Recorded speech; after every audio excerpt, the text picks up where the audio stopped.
Salut les gars, bienvenue dans ce nouvelle vidéo de la playlist formation complète Kotlin. Dans la vidéo précédente, on a parlé un peu sur Kotlin et on a mis en œuvre notre IDE qu'on va utiliser pour cette formation, l'IntelliJ IDEA, et on a dit qu'il faut télécharger l'édition Community car cette édition il reste toujours gratuit. Après, on a lancé notre premier programme Kotlin qui permet d'afficher le message Hello World dans le console. Aujourd'hui, on va parler sur le commentaire. En fait, les commentaires, ce sont des choses utilisées pour tous les développeurs. C'est pas juste pour le développeur Kotlin. Et on utilise le commentaire pour faire trois choses en Kotlin. La première chose, ou bien la première manière pour utiliser le commentaire est de commenter une seule ligne de code. Et la deuxième manière, pour commenter un bout du code, c'est-à-dire plusieurs lignes de code successives. Et la troisième manière de l'utilisation des commentaires est de commenter notre code, notre méthode ou bien notre classe. On va commencer donc par le premier type de commentaire, le commentaire d'une seule ligne de code.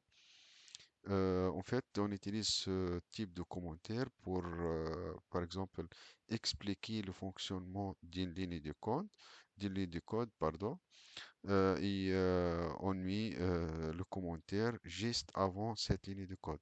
Comme ça, par exemple, pour mettre une explication pour l'instruction println hello world, on peut dire que cette fonction permet d'afficher un message dans le console et il faut mettre deux slash successives avant, juste avant, dans les lignes avant cette instruction. Et après, on peut mettre notre message ou notre explication. On peut mettre notre explication avec la langue qui on est préférée. Par exemple, ici, on peut le mettre en français. Par exemple, on peut dire cette fonction permet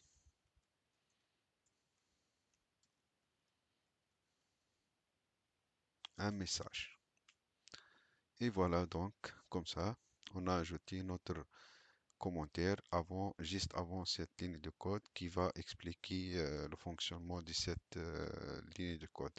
Après, le développeur qui va, ou bien le collaborateur, ou bien notre collègue qui va travailler sur ce projet après nous, lorsqu'il trouve cette ligne de code, il comprend que cette ligne de code est une explication, ce commentaire plutôt, et expliquer le fonctionnement des lignes juste après ce commentaire.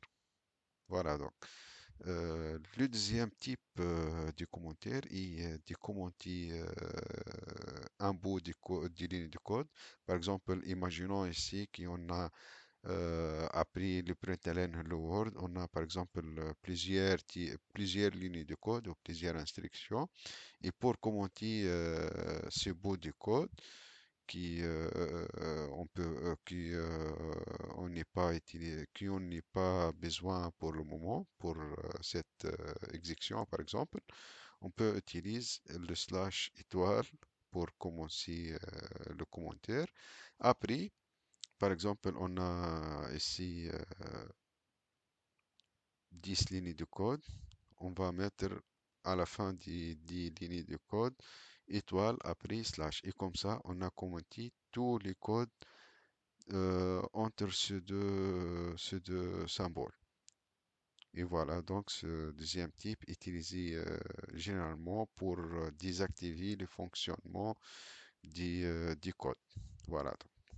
Après, on a le troisième type. Et ce type-là, c'est un type avancé en fait.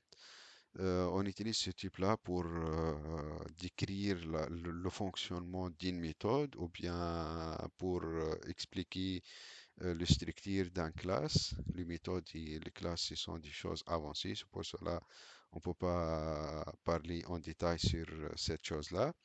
Et voilà donc comme ça, on a fini notre vidéo sur le commentaire. À la prochaine.